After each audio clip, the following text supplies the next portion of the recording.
Hello dear. तो जितने भी स्टाफ नर्स के कैंडिडेट हैं, चाहे आप जीएनएम किए हैं या फिर आप बीएससी नर्सिंग 4 ईयर का बैचलर डिग्री किए हैं, आपके लिए बहाली है। बहाली बिल्कुल ही आसान है। कोई आपको जो है एप्लीकेशन फ़ी नहीं देना है, नहीं आपको ऑनलाइन करना है, सिर्फ ईमेल पर जो है भेज देना है अपने डॉक्यूमेंट के साथ। सारा प्रोसेस बताएंगे।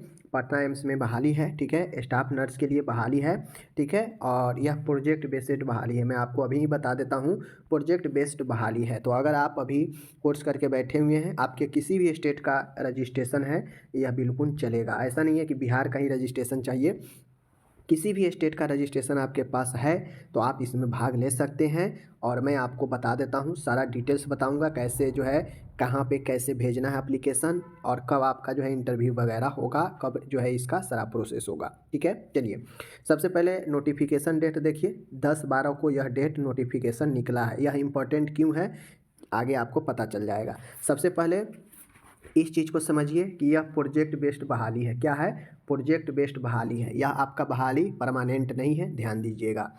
यह जो है बहाली 2 साल का प्रोजेक्ट है। ये ज़्यादा से ज़्यादा आपको 2 साल तक इसमें नौकरी करने का अनुभव मिल सकता है, ठीक है। तो इस बातें को आप लोग को ध्यान में रखिए। पहले आपको साल भर के लिए ही जो है आपको बहाली पर रखा जाएगा।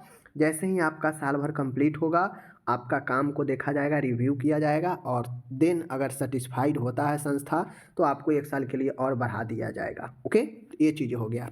दूसरी चीज़ें है, एक पोस्ट पर बहाली है। प्रोजेक्ट स्टाफ नर्स 2 का बहाली है, ठीक है।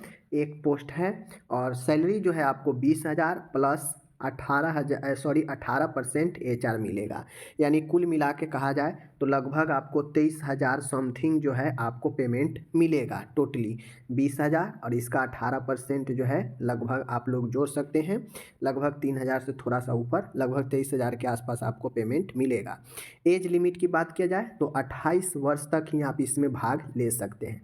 28 वर्ष तक, इससे ज़्यादा हो गया है तो आप इसमें भाग नहीं ले सकते हैं इस बहाली में। ओके, सारा चीज़ समझ में आ गया। अब चीज़ें देखिए, चीज़ें समझने का है कि आपके पास या तो कम से कम, देखिए, एक होता है सीधा पास होता है 3rd डिवीज़न, एक 2nd डिवीज़न और एक होता है 1st डिवीज़न। तो आपको मिनिमम 4 ईयर का जो बैचलर कोर्स होता है नर्सिंग का, उसमें कम से कम 2nd क्लास, ठीक है, या फिर इसी के इक्विवेलेंट में सीजीपीए जो होता है मिनिमम उतना चाहिए। ओके, मैक्सिमम जितना अच्छा रहे बेहतर है। या फिर जीएनएम चाहिए, जीएनएम वाला भी चलेगा, कोई एक्सपीरियंस नहीं है, लेकिन आपको किसी भी स्टेट में जो है रजिस्ट्रेशन होना चाहिए। यहाँ पे स्पष्ट देखिए लिखा है, any state nursing council, registered nurse with any state nursing council. यहाँ पे कोई स्पेसिफिक स्टेट दिया नहीं है। ओके, नोट में देख लीजिए, नोट में कह ये रहा है कि if candidate with required eligibility mention in, first में है will not be available, then required eligibility mention in 2 will be considered. कहने का मतलब है कि ये जो एक में जो दिया है, अगर स्टूडेंट नहीं एक का आ पाते हैं बैचलर डिग्री का, देन जाके आपको दूसरे को कंसीडर किया जाएगा, डिप्लोमा वाले को। अगर बैचलर वाले आ जाते हैं तो फिर इनको कंसीडर किया जाएगा, इनको नहीं। अगर ये नहीं आ पाते हैं तो फिर इनको ही कंसीडर किया जाएगा, जीएनएम वाले को, ठीक है। कोई एक्सपीरियंस की बात नहीं है। सैलरी इतना है, एज लिमिट 28 तक ही है। ओके, टेन्योर अभी 1 साल के लिए होगा, फिर बढ़ाया जाएगा जब आपके काम से संतुष्ट होंगे। तो एप्लीकेशन फ़ी नील है, मतलब कोई एप्लीकेशन फ़ी नहीं है, ठीक है। आगे चलिए, सिलेक्शन प्रोसेस की बात की जाए तो रिटन टेस्ट 80% का होगा और 20% आपके इंटरव्यू होगा। कुल मिला के 100% कोई भी चीज़ होता है तो इसमें से 80% रिटन से होगा और 20% आपको इंटरव्यू का मार्क्स रहेगा। ओके, तो यही है। रिटन होता है तो कुछ खास नहीं होता है, आपको एक पेपर देगा, उसमें कुछ क्वेश्चन रहेगा, आपको जो है जवाब देना रहेगा, और कोई ज़्यादा भीड़ रहेगा भी नहीं जिससे आपको जो है दिक्कत हो, ठीक है ना।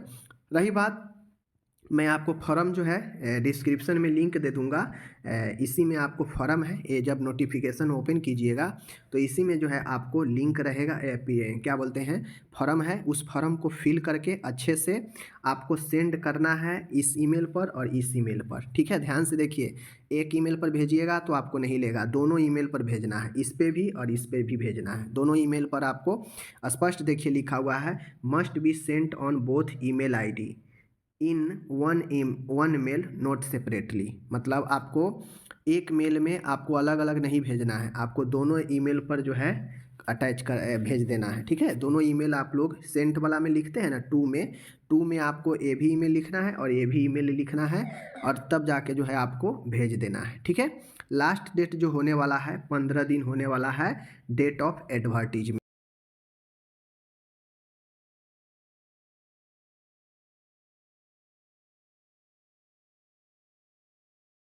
एडवर्टीजमेंट जो डेट है उससे 15 दिन जो है आपको क्या करना है, अप्लाई करना है 15 दिनों तक के अंदर, ठीक है। तो ये चीज़ हो गया। अब यहाँ पे मैं बता दूँ, देख लीजिए यहाँ पे आपको सारा चीज़ प्रोसेस यहाँ पे दिया है। आपको कोई एक्स्ट्रा जो है बेनिफिट नहीं मिलेगा, 20,000 प्लस 18% जो एचआर है उसके अलावा कोई बेनिफिट नहीं मिलेगा, ठीक है। और यहाँ पे फॉर्म है, देख लीजिए ये वाला फॉर्म है, इसी एडवर्टीजमेंट में फॉर्म दे दिए गए हैं किस पोस्ट के लिए अप्लाई कर रहे हैं। टोटल आपको डिटेल्स यहाँ पे दिए गए हैं, फ़ोटो लगाना है पासपोर्ट साइज, ठीक है। और ये सारे जो है फॉर्म मैं आपको दे दूंगा डिस्क्रिप्शन में। इसको फिल करके, ये सिर्फ फॉर्म को प्रिंट निकाल लेना है, फिल करके स्कैन करके सारे डॉक्यूमेंट अटैच करके जितना भी आपके पास है एक्सपीरियंस वगैरह जो भी है तो आपको यहाँ पे मेंशन कर देना है और उसके साथ भेज देना है, ठीक है। एग्ज़ाम का जो सिलेबस है देख लीजिए, आपको टाइम जो है 1.5 घंटे का टाइम हो, 40 क्वेश्चन पूछे जाएंगे, 80 मार्क्स का, कोई निगेटिव मार्किंग नहीं है। 5 क्वेश्चन होंगे 10 मार्क के जनरल अवेयरनेस, 5 क्वेश्चन होंगे 10 मार्क्स के कंप्यूटर का, ठीक है। इंग्लिश का 5 क्वेश्चन 10 मार्क्स का, रीजनिंग का 5 क्वेश्चन 10 मार्क्स का, और नर्सिंग से रिलेटेड 20 क्वेश्चन 40 मार्क्स का, ठीक है। तो बहुत आसान होने वाला है, और जो है उसके बाद आपका 20% इंटरव्यू है, वो आप लोग जानते हैं, ठीक है।